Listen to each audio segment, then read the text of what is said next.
Father's day মানেই আমাদের শুভ বাবার জন্মদিন।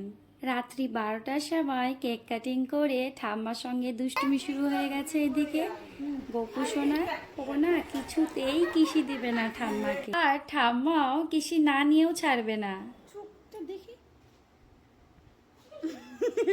আর পরদিন সকালবেলা ছেলে ও বাবা দুজনকেই পাঠিয়ে দিলাম বাজারে। জন্মদিন বলে কথা, কিছু তো স্পেশাল বানাবোই ভেবেছি। এইদিকে খাবার রেডি করে বাচ্চাকে তৈরি করে আমরা আশীর্বাদটা সেরে নিলাম। আর এদিকে দিদি ও ভাইয়ের দুষ্টুমিটা দেখো, যার জন্য এত কিছু রান্নার আয়োজন সে তো শুধুমাত্রই পিঙ্ক পুরি খেয়েছে।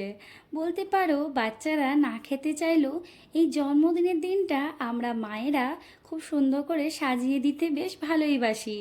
আর পরে বাচ্চার প্রসাদ হিসেবে সেটা আমরা গ্রহণ করি। তারপর আমরা সন্ধ্যাবেলা সাজুগুজু করে বাড়িতে সবাই মিলে পার্টি করলাম। গপু তুমি হ্যাপি? এদিকে আয় না। তো এই যে এবার কেক কাটিং এর সময় হয়ে গেল।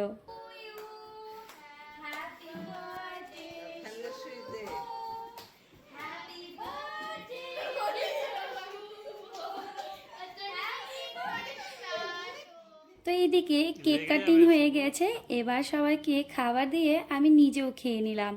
আর গোপুসোনা এদিকে নিজের ক্লে নিয়ে বসে গিয়েছে খেলতে। আমাদের শুভ বাবাকে জন্মদিনের শুভেচ্ছা জানানোর জন্য আপনাদের সকলকে জানাই অসংখ্য ধন্যবাদ।